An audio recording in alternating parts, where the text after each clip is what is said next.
नमस्कार।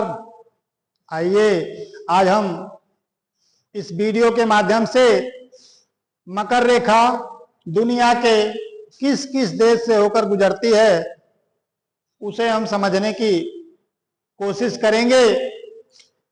दोस्तों, पृथ्वी को दो भागों में जो रेखा बांटती है उसे हम भूमध्य रेखा कहते हैं।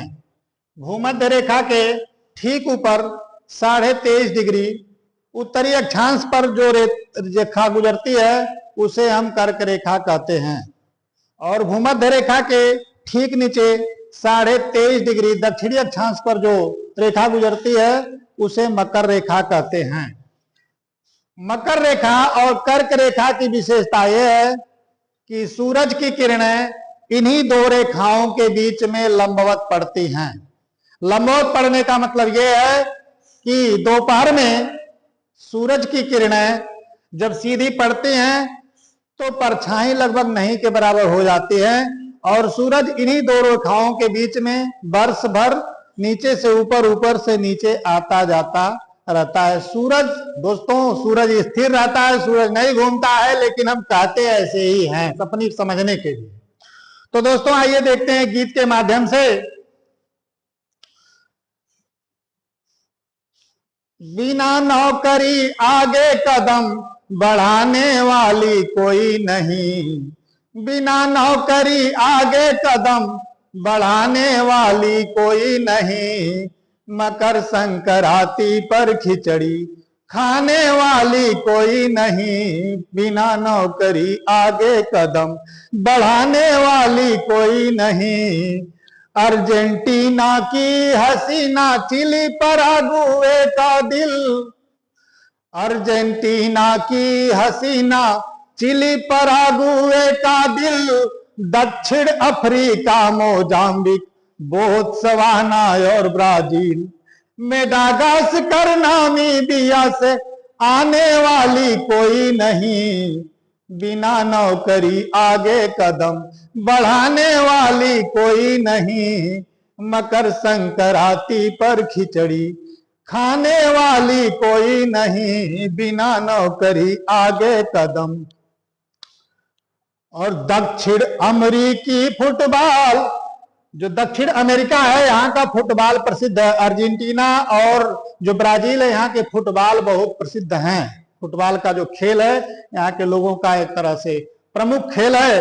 तो दक्षिण अमेरिकी फुटबॉल और अफ्रीकन हाथी, ये जो अफ्रीका का हिस्सा है, ये जो नामीबिया है, बोत्सवाना, दक्षिण अफ्रीका और ये मोजाम्बिक, यहाँ दुनिया की सबसे बड़े पैमाने पर हाथी पाए जाते हैं।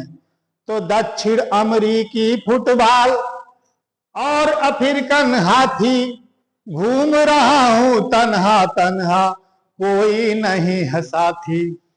ऑस्ट्रेलिया का कंगारू, ऑस्ट्रेलिया का कंगारू दिखलाने वाली कोई नहीं, बिना नौकरी आगे कदम बढ़ाने वाली कोई नहीं।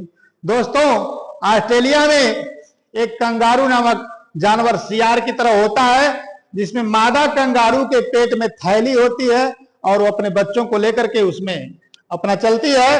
तो इस तरह से अगर हम देखें तो दक्षिण अमेरिका का ये जो फुटबॉल बहुत प्रसिद्ध है। ये इसमें 4 देश पड़ते हैं। चिली, चिली का मतलब मर्चा, ये पतला सा देश है, देखिए। उसके बाद अर्जेंटीना है, ये पराग्वे है, और ये ब्राजील है। तो यहाँ का फुटबॉल हो गया।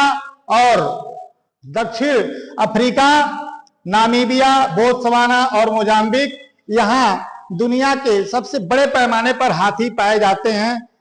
और ये हम जान ही गए, हमने बताया कि ऑस्ट्रेलिया में जो कंगारू पाए जाते हैं उनके पेट में थैली होती है। तो दोस्तों, ये है कर्क रेखा की जो थोड़ी बहुत जानकारी हमने देने की कोशिश किया है। और कर्क रेखा और मकर रेखा के बीच में सूरज पूरे वर्ष नीचे से ऊपर और ऊपर से नीचे आता जाता रहता है, और इसी बीच में सूरज की किरणें सीधी पड़ती हैं। कर्क रेखा के ऊपर और मकर रेखा के नीचे सूरज की किरणें तिरछी हो जाती हैं। और जब सूरज की किरणें जहां तिरछी हो जाती हैं वहां हम जानते हैं कि गर्मी का असर धीरे धीरे कम होता जाता है। जैसे जैसे हम ध्रुवों की ओर बढ़ेंगे ऊपर, वैसे वैसे गर्मी का असर कम होता जाएगा, और जैसे जैसे मकर रेखा के नीचे जाएंगे वहां भी गर्मी का असर धीरे धीरे कम होता जाएगा, और वहां भयंकर ध्रुवों पर भयंकर ठंडी पड़ेगी। दोस्तों, आपसे निवेदन है कि हमारे चैनल को सब्सक्राइब करें, लाइक करें। धन्यवाद। जय हिंद।